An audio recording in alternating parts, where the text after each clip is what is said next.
True Review is once again coming at you hard with another top 10 list.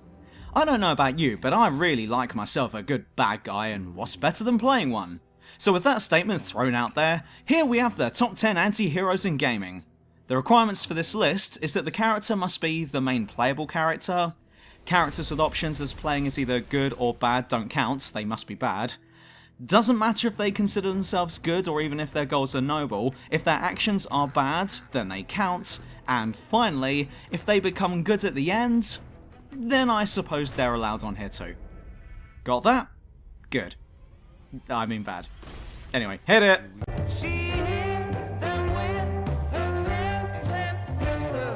Edward Kenway! For our first course, we have the noble / not so noble pirate of the Caribbean that is Mr. E. Kenway himself. Not content with letting the Templars have their way again with yet another piece of Eden, Edward Kenway has decided to take the fight to them the only way he knows how. Which is a bit of a blunder on his part, because if he's trying to do good, then going around the Caribbean Sea in a pirate ship, blowing up everything that moves out of the water, and looting everything that isn't nailed to the deck, or even land-based warehouses, is not exactly the most humanitarian method that I can come up with.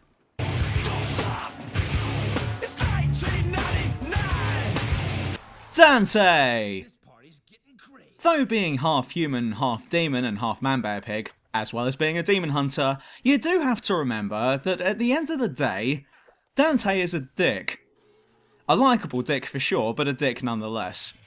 Widespread destruction and collateral damage is a part of his morning routine, and he's also known for the occasional act of murder and manslaughter as well.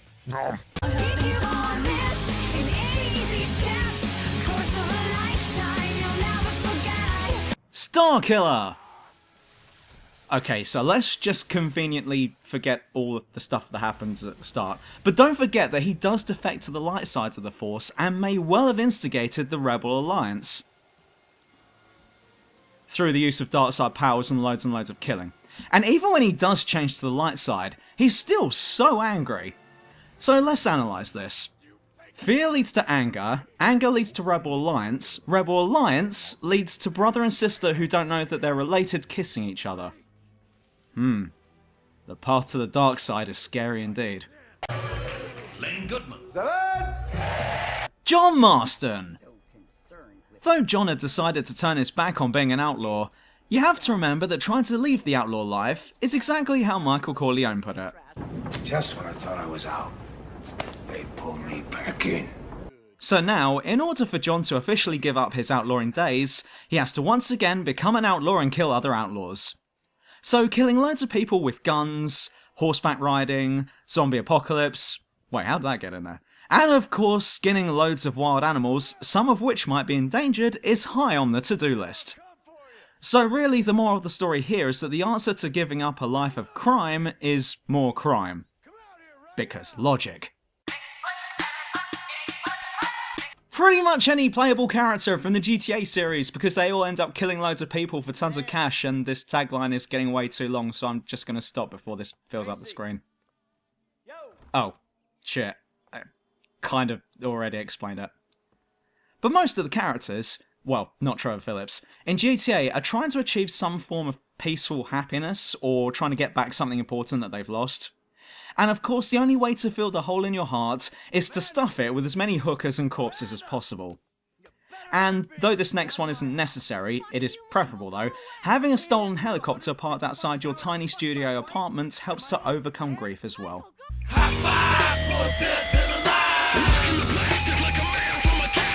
The Doom Guy! I suppose this is more focused on the new Doom, as that guy does not give a fuck. Seriously, not a single fuck was given in that game. Though having practically no spoken lines, and is helping the universe out by sending the armies of hell back to where they came from, you could easily insert the phrase Hulk smash at the start of every area and it'd fit right in. With all of the blood, gore and destruction left in the wake of the Doom Guy's rampage, it does make you wonder, who is the real demon here?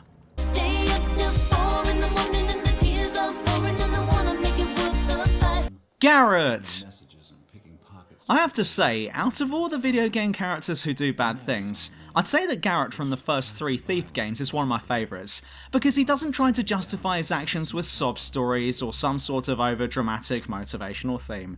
The reason why Garrett is a thief is because A, he's good at it, B, it's all he really knows, and most importantly, C, the rent needs paying. None of this, I do it to feed my kids, or to get enough money to cure this unique disease that's killing me but grants me superpowers, etc, etc. No, he's doing it to pay the landlord and to hell with everyone else. Now hold still whilst I lift your wallet.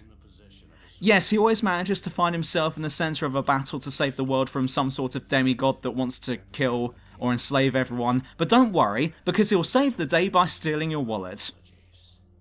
No, seriously, that wasn't a joke. There are missions where you have to steal shit from people in order to save the world.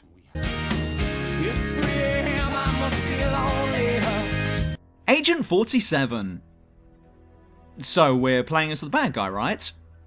Well, yes and no. See, the thing is that yes, you are an assassin, a gun for hire and probably the most skilled and proficient gun for hire there is, and yes, you've already killed tons and tons of people without a second thought, but most of the people you are killing happen to be worse than you.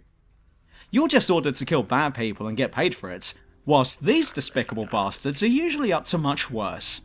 So really, you're doing the world a massive favour by getting rid of them, and you're getting paid for it too.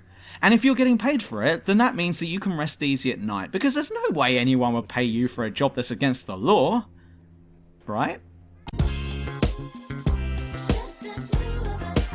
Alex Mercer. What are the 2 main motivational elements in this game, you ask? They are revenge and what the fuck. I'd imagine that those 2 thoughts are constantly in Alex Mercer's head in the first prototype game. Not so much the second, because he's driven by revenge for what happened to him and his family, but also wants to know why all of this has happened to him. Why does he have the power to eat fucking everything on the planet? Wait, so that pharmaceutical company is responsible for everything, and this disease that they created could wipe out the world? Well, I don't really care about the world, but it's lunch and I forgot to have breakfast, so please excuse me for a moment, nom. I'd say that Alex Mercer is one of video gaming's biggest mass murderers. However, his wrath seems to be aimed at the right people. It's been 1 week since you looked at me. Cocked your head to the side and said I'm angry. Kratos! However, Kratos is even worse because he's killing gods, meaning that... oh, hang on a second. And finally, in at number 1 is Kratos. So anyway, meaning that the lords of creation, as well as those who keep balance to certain parts of the world, are the ones that are up for review. But with that said, it must be remembered that these gods are also jerks, making mankind kill each other and slaughter indiscriminately for their own entertainment, and trying to drive the Titans to extinction because fuck those guys. And Kratos isn't having any of their shit, so get ready for some divine retribution. Not even Hades can hold him, and I'm talking about both the god of death and the Greek afterlife, as he escapes from there like 2, maybe 3 times, and gets to open up a whole can of whoop-ass on him. Not even half a can and then putting the rest in the fridge, the whole thing. By hunting down and killing every god in sight, Kratos is actually doing mankind a favour so that we can get back to our wheat farming and making fishing nets in peace. I think the ancient Greeks did more than just wheat farming and making nets, but I can't be bothered to attend a history seminar for just 1 YouTube video. And that's another video closer to the grave. Wow, that was morbid. But if you have the vaguest idea of what the ancient Greeks did, then like this video and subscribe to my channel. There's also Twitter and Patreon like you've already heard 1,000 times before, and I'll be back next time with another video. See ya! Sometimes I think this life is killing me. I swear sometimes I think this life is